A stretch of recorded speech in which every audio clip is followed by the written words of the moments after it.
Halo, ketemu lagi dengan gua Ari di video kali ini. Video kali ini gue pengen sharing sesuatu yang sedikit personal, yaitu mengenai ini. Jadi pas November 2020 kemarin, gue launching satu buku judulnya Skill Economy. Nah, kita mau kupas nih isi buku ini dan kaitannya dengan channel ini ataupun dengan konten-konten anak tuh apa. Cek it out.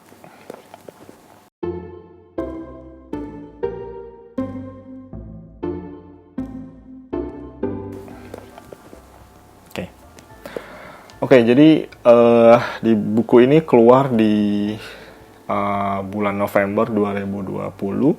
Jadi ini proses pengerjaannya kurang lebih hampir setahunan lah ya untuk bisa rilis untuk buku ini. Ini hard copy. Kalau teman-teman pengen dapetin versi untuk e-booknya, teman-teman mungkin bisa visit ke link yang nanti gue akan sertakan di description di bawah. Untuk hard copy-nya ini saat ini tinggal 5 ya. Pas video ini diproduksi, gue nggak tahu apakah nanti akan ada produksi lagi. Jadi buku ini adalah tentang skill ekonomi. Nah, gua sebenarnya bukan penulis buku. Gua nggak ada background dan nggak suka nulis sebenarnya. Baca buku reguler, buku-buku tertentu terkait dengan bisnis, marketing, digital marketing, terkait dengan entrepreneurship, motivasi, terus juga investasi, hal kayak gitu yang buku-buku seperti itu yang gua konsumsi selama ini. Kenapa akhirnya bisa kepikiran untuk bisa create buku sih gitu. Jadi awalnya adalah yang men-trigger semuanya itu adalah anak gua, yaitu Risela. Jadi pas lagi Sela lahir, gue banyak berpikir tuh gitu kan, menjelang kelahirannya sampai di akhirnya lahir, gue banyak mikir, banyak merenung tentang kehidupan, termasuk juga tentang kehidupannya Sela ke depannya gimana. Dan itu kaitannya juga terkait dengan pendidikannya, dengan masa depan, dengan saving, dengan kondisi ekonomi, kondisi dunia, teknologi, itu akan nantinya akan jadi seperti apa sih gitu. Gua sendiri juga, gimana ya menghadapi untuk kedepannya, gimana generasi berikut gitu. Ada tantangan-tantangan tersendiri. Apalagi untuk generasi berikut, tantangannya berbeda banget dengan tantangan yang dihadapin mungkin oleh kita. Nah, ini anak-anak kita akan menghadapi satu kondisi ekonomi yang jelas berbeda. Nah, dari situ itu mencetuskan gua untuk bisa kasih sesuatu nih ke Sela nih. Nah, apa itu akhirnya setelah ya gue flow aja sampai ada satu momen gue datang ke satu event lah gitu, pembicaranya mention terkait dengan buku gitu. Buku sesuatu tuh bisa diwariskan, sesuatu tuh yang bisa kayak knowledge ya, lu bisa wariskan ke generasi berikut. Nah, gue kepikir akhirnya itulah yang mencetuskan untuk meng-create sebuah media untuk apa yang gue tahu nih, apa yang gue pikirkan, apa yang menjadi pertimbangan gue, apa yang gue lihat ke depannya akan kayak gimana, dan apa yang dibutuhkan, skill-skill apa aja, ataupun hal-hal apa yang perlu di-prepare untuk generasi berikut, gue tuangkan ke buku. Dan di buku ini makanya gue informasikan juga di buku ini bahwa buku ini memang special kayak warisan gitu loh, yang gue kasih ke generasi berikut. Salah satunya adalah ke anak gua, ke Risela. Jadi berharap dengan adanya media buku ini, generasi berikut tuh bisa dapat nih satu panduan, pegangan, gue mesti ngapain ya gitu. Nah, di buku ini gue kupas yang terkait dengan yang namanya skill ekonomi. Jadi basically kalau kita jalanin kehidupan sekarang, teman-teman hadapin kondisi ekonomi, itu basisnya itu mayoritas adalah job ekonomi, adalah pekerjaan. Jadi kita dapetin penghasilan tuh mayoritas penduduk dunia dapetin dari mana sih? Dari kita kerja dengan orang, kita digaji. Dengan kita dapat gaji, akhirnya kita bisa memenuhi kebutuhan sehari-hari, kebutuhan anak, kebutuhan rumah tangga, bayar cicilan, ya kan. Nah, ini yang akhirnya menggerakkan ekonomi gitu. Nah, Ketika internet masuk, terus juga dengan teknologinya masuk, terus juga dengan sosial media, generasi yang baru ini, mereka jadi enggan untuk kerja kantoran atau kerja dari jam 8 pagi sampai jam 5 sore. Mereka memaknai hidup generasi berikut nih, memandang hidup dengan sesuatu yang lebih berbeda. Mereka pengen experience, mereka pengen hidup tuh punya meaning. Mereka tuh nggak pengen kayak di penjara dalam jam kerja. Mereka pengen bebas gitu. Dan ini gue temuin nih ke generasi-generasi berikut, ke youth, gue ngobrol, akhirnya mereka hatinya tuh kayak gitu, pikirannya tuh kayak gitu. Dan makanya itu juga terbukti dengan banyak muncul YouTubers, vlogger, influencer sekarang, yang dimana mereka nggak ada kepikiran untuk kerja, nggak ada kepikiran untuk pengen yang namanya mungkin doing business gitu, tapi mereka pengen melakukan sesuatu yang kreatif, yang sesuai dengan hasrat mereka, passion mereka, calling life mereka. Nah, ini membuat akhirnya kondisi berubah nih, ya, kondisi berubah.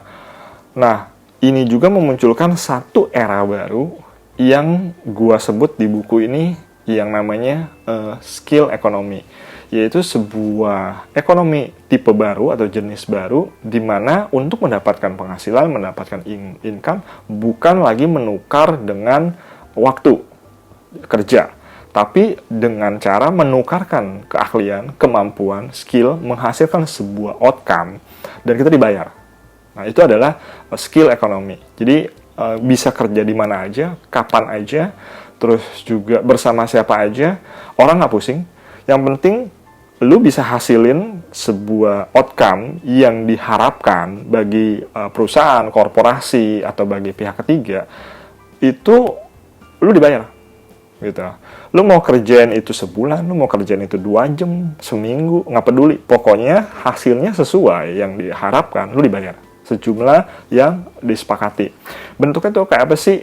Kayak desain grafis, terus juga kayak misalkan programmer, terus juga yang namanya web design. Hal-hal pekerjaan yang dulunya sulit, karena dengan teknologi, dengan adanya media saat ini, itu akhirnya jadi bisa difasilitasi. Pembayaran online itu juga akhirnya bisa dilakukan. Bahkan ada pihak ketiga yang bisa menampung, ya kan? Terus juga belum lagi digital marketer banyak juga muncul, menukarkan skillnya. Copywriting menukarkan skillnya. Jadi sebenarnya ini adalah era yang baru. Walaupun sebenarnya nggak baru-baru amat.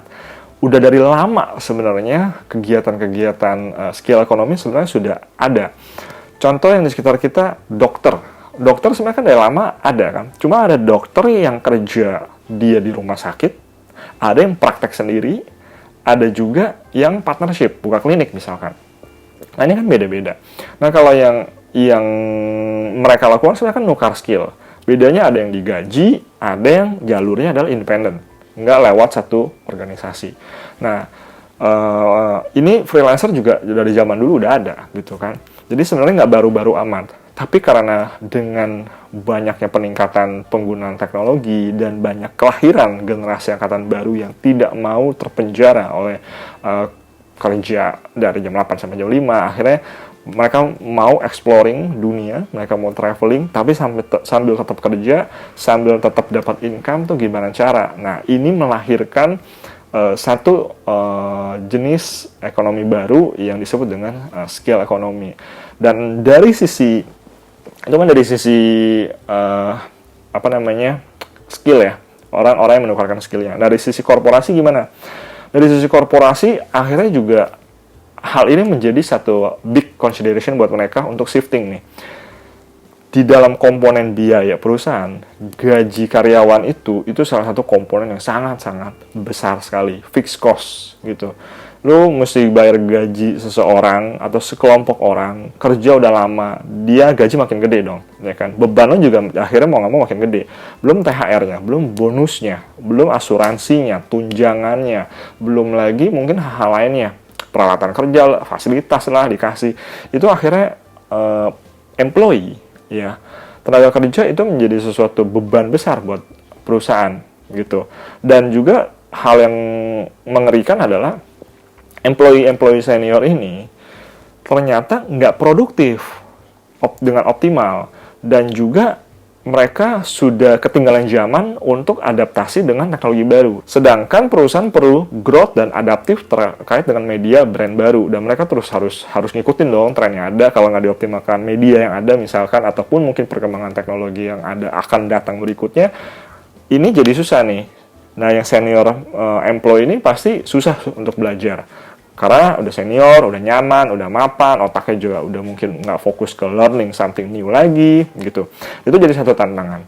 Ya, sedangkan yang baru ini, generasi-generasi baru, mereka menguasai teknologi, mereka punya skill di dalam teknologi, mereka cuma kekurangan experience. Jadi, butuh guidance.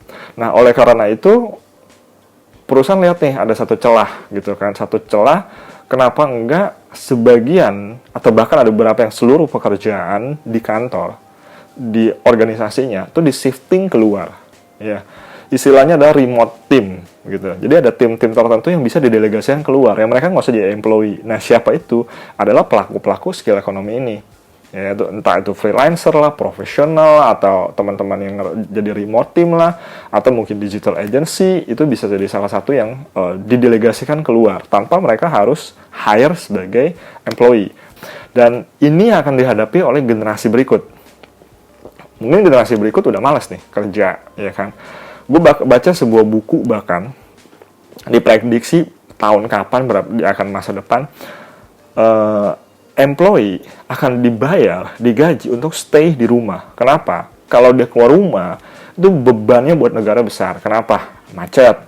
Dia harus keluar bensin gitu kan. Itu kan sumber daya terbatas, dia harus konsumsi bensin, space terbatas, dan jadi orang digaji untuk lu stay di rumah aja gitu. Jadi kalau keluar itu sama dengan biaya. Terus kalau dipikir refleksi sekarang, ada benernya juga. Kalau kita kerja di kantor atau kerja di tempat kerja di mana, kita harus siap-siap pagi perjalanan, buang waktu, buang energi, transport di situ, terus juga ada banyak hal-hal yang di dalam perjalanan, belum lagi baliknya, itu udah buang waktu dan buang biaya juga di situ. Dan itu sebenarnya bisa dihemat kalau kita bisa kerja bisa di rumah atau mungkin di tempat yang kita nyaman gitu kan. Nah, itu kurang lebih hal yang gua kupas di buku ini. Nah, in detail, teman-teman bisa baca sendiri bukunya, dan ini satu hal yang mempersiapkan kita juga, generasi sekarang, dan juga prepare buat generasi berikut. Jadi, kita ngajarin anak tuh udah beda nih, gitu, dengan generasi zaman dulu, gitu kan. Ngajarin anak buat kerja, dan sebagai kita ngajarin anak tuh udah harus optimal sesuai dengan potensi, dengan talentanya mereka, dan dikembangkan, gitu.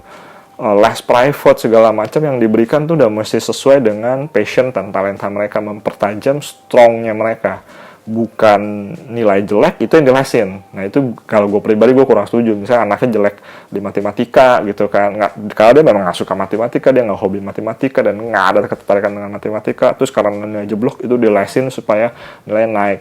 Menurut gue justru dibalik. Strongnya di mana? Misalnya di olahraga kah? Atau mungkin di hal-hal yang seni kah? Atau mungkin hal-hal bisnis kah? Ya itu strongnya dia itu yang dia suka, ya lesin di situ dong. Dia bagus, dilesin supaya makin bagus, supaya outstanding, lebih lagi. Yang jelek mah jelek aja udah gitu. Karena kalau jelek, sesuatu yang kurang, dilesin, dia tetap nggak akan mengalahkan orang yang alami strongnya di situ. Ya lebih baik apa yang menjadi alami strong si anak itu yang dikembangkan dan akhirnya menjadi outstanding dan menjadi luar biasa dan bisa menghasilkan karya-karya yang luar biasa. Itu menurut gue. Lu setuju nggak setuju is okay, tapi yang jelas gue cuma mau share ini buku, dan lu bisa dapetin e-booknya di link yang mungkin gue akan kasih di bawah, dan gue berharap buku ini bisa punya value, bermanfaat buat teman-teman semua. Dan itu aja video kali ini, singkat aja, cuman mau sharing tentang satu buku yang baru namanya Skill Economy. So, teman-teman welcome di ekonomi yang baru, Skill Economy. Bye!